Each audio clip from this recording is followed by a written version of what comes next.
다른 심미적 교정 방법, 심미 교정의 끝판왕, 설측 교정에 대해서 또 원래 거기까지 의도하여 만든 것은 아니지만 다른 장점이 있는데요. 이것은 연구와 실험을 통해서도 증명이 된 사실입니다. 하지만 장점만 있는 장치나 치료법은 없습니다. 설측 교정의 단점에 대해 알아볼 설측 교정은 거의 모든 케이스에서 가능하며 설측 교정과 투명 교정의 비교.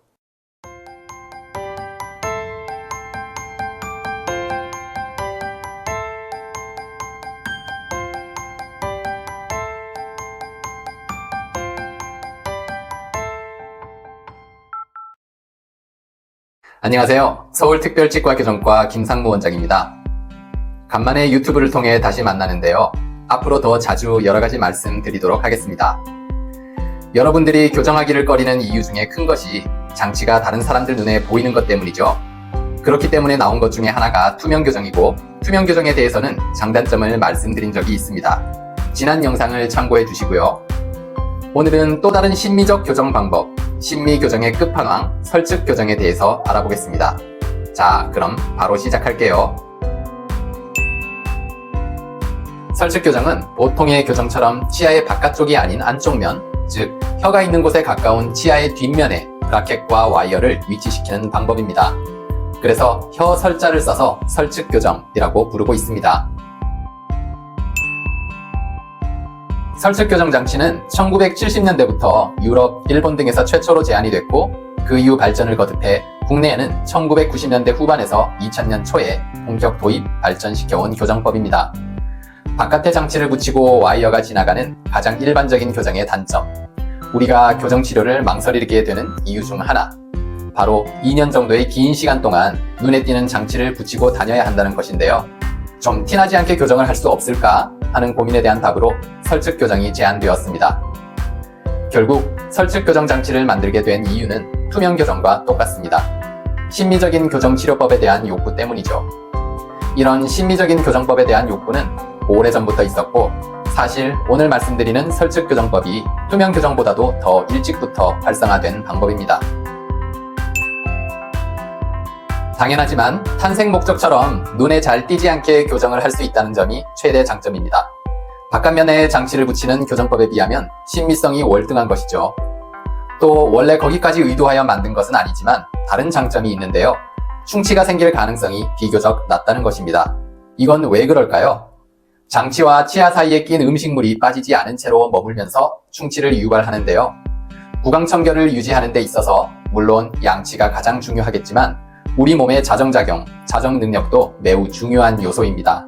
그런데 이 입안에서의 자정작용에서 가장 핵심적인 역할을 하는 것이 바로 타액, 즉 침입니다. 우리 입안에서는 끊임없이 침이 분비되어서 침에 의해 음식 찌꺼기가 씻겨나가고 침 속의 여러 항균 성분도 청결 유지에 도움을 주죠. 이런 침이 많이 머무는 곳은 치아 바깥면과 볼 사이가 아니라 혀와 가까운 쪽이죠. 대부분의 침샘이 그쪽에 있고 침이 그리로 잘 보이니까요. 그래서 바깥에 붙인 장치 사이에 낀 음식물에 대해서보다 안쪽에 붙인 장치의 사이에 낀 음식물에 대해서 침의 자정작용이 더 잘 일어납니다. 그래서 설측 교정법은 일반 교정법에 비해 충치 발생 가능성이 낮고, 이것은 연구와 실험을 통해서도 증명이 된 사실입니다. 물론 설측 교정 장치를 했다고 해서 양치를 제대로 하지 않아도 충치 염려가 없다는 것은 아니죠. 또한 치아 바깥쪽에 장치를 붙이는 일반 교정을 하더라도 꼼꼼한 양치를 하면 충치는 막을 수 있습니다. 설측 교정의 장점을 하나 더 꼽자면 외력에 의한 부상 가능성이 낮다는 것입니다. 격렬한 스포츠나 운동 또는 아이들 간의 장난 등으로 얼굴, 특히 입 주변과 뺨 부위에 충격이 가해지는 경우들이 있는데요. 이때 치아 바깥면에 붙인 장치가 있다면 볼과 입술의 안쪽에 상처가 크게 날 수 있겠죠. 물론 교정치료 중에 이런 부상을 당하는 일이 없도록 주의하는 게 더 중요하겠지만, 설측 교정을 하고 있었다면 이런 외력에 의해 상처를 입을 가능성이 더 낮습니다. 역시 당연한 말이지만 장점만 있는 장치나 치료법은 없습니다. 설측 교정의 단점에 대해 알아볼게요.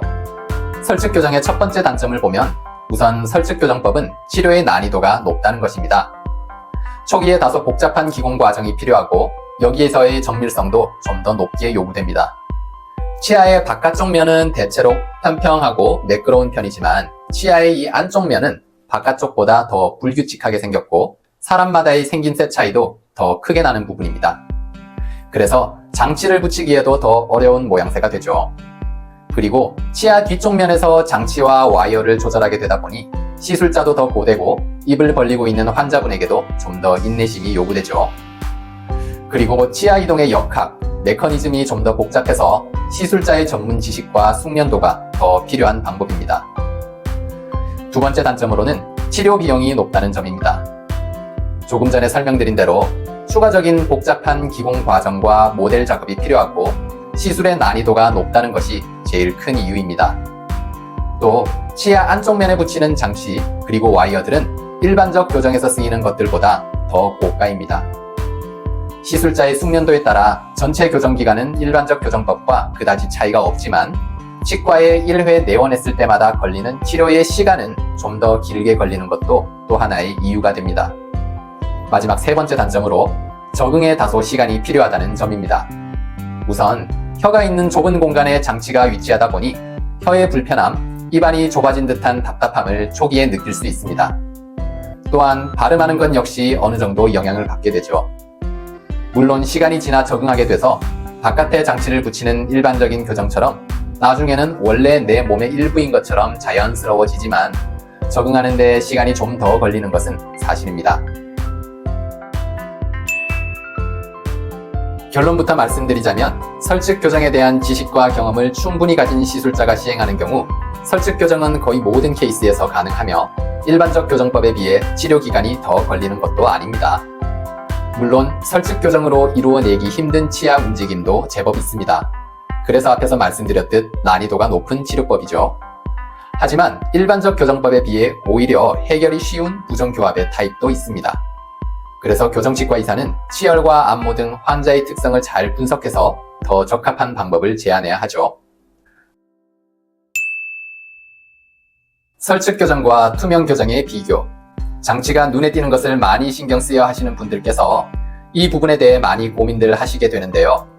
장치가 눈에 띄는 문제를 해결하기 위해 탄생했다는 점은 투명 교정과 설측 교정이 같습니다. 이 투명 교정이 그동안 많은 개선을 통해 예전보다 더 기술과 장치가 발전을 했지만 아직도 설측 교정과 일반적 교정법 등 브라켓 와이어를 이용하는 교정법에 비해서는 정밀성이 다소 떨어집니다. 그리고 적합한 케이스의 범위도 좀 더 좁고요. 또한 투명 교정은 이름과 달리 장치가 투명하지 않고 반투명하기 때문에 신미성의 우열을 따지자면 치아 뒷면의 장치를 완전히 숨겨둔 설측 교정법보다는 못합니다. 그러면 투명 교정보다 설측 교정이 항상 더 좋으냐 하면 그런 것은 아니고요. 오히려 투명 교정 장치를 통해 더 잘 움직일 수 있는 치열도 있습니다. 투명 교정 영상에서 말씀드린 적이 있는 부분이죠. 그래서 꼭 어느 쪽이 확실히 더 낫다기보다 환자가 가진 특성에 따라 교정치과 의사의 판단에 의해 적합한 장치를 선택하는 것이 더 중요하겠죠. 콤비 교정은 위쪽은 설측 교정 장치로 붙이고 아래쪽은 치아 바깥에 장치를 붙이는 일반적 교정법으로 해서 컨비네이션 해서 교정하는 방법입니다. 콤비 교정이란 이 말은 설측 교정처럼 학계에서 통용되는 정식 용어는 사실 아니고요. 환자분들에게 설명하기 좋게 만들어진 용어입니다. 실제 치료 현장에서 많이 쓰이고 있고요. 곳에 따라 하프 링궐, 하프 설측 교정이라고 부르는 곳도 종종 있습니다. 이렇게 콤비 교정을 하는 이유는 단순합니다. 설측 교정법이 위에서 설명드린 이유들로 인해 비용이 꽤 높은 방법이기 때문입니다. 어느 치과를 가든지 그 치과에서 가장 고가의 교정법입니다. 눈에 덜 띄는 방법으로 하고는 쉽지만 위아래 모두 설측 교정법으로 하기에는 비용 부담이 되는 경우에 이 콤비 교정법을 선택할 수 있죠. 우리가 웃을 때나 말할 때 아래쪽 치아들은 아래 입술에 의해서 많이 가려져 있는 편이고 위쪽 치아들이 주로 잘 보이기 때문에 위쪽만 설측 교정으로 하는 것도 심미적인 교정법이 되는 것이죠. 재미있는 경우인데 콤비 교정법과 정반대로 위쪽 치아에는 바깥에다 그대로 장치를 붙이고 아래쪽 치아는 안쪽에다가 장치를 붙이는 경우가 있습니다. 물론 아주 드문 경우인데요. 정작 눈에 잘 띄는 위쪽 치아에다 바깥에 붙여놓고 입술에 잘 가려진다는 아래쪽 치아에는 안쪽에 장치를 붙였다니 바보 아니냐고요? 이때는 심미적 목적으로 콤비 교정을 하는 것이 아닙니다. 플룻이나 단소 등의 악기를 부는 학생 또는 연주자들은 그 악기를 위아래 앞니 사이에 물었을 때 장치와의 부딪힘 등 연주에 지장이 없어야 하기 때문에 이런 장치법을 선택하게 됩니다. 네, 오늘은 이렇게 설측 교정법에 대해서 꽤 자세히 말씀드려봤습니다. 교정법의 선택에 많은 참고가 되셨으면 하면서 이 영상이 도움이 되셨다면 구독과 좋아요 부탁드리겠습니다.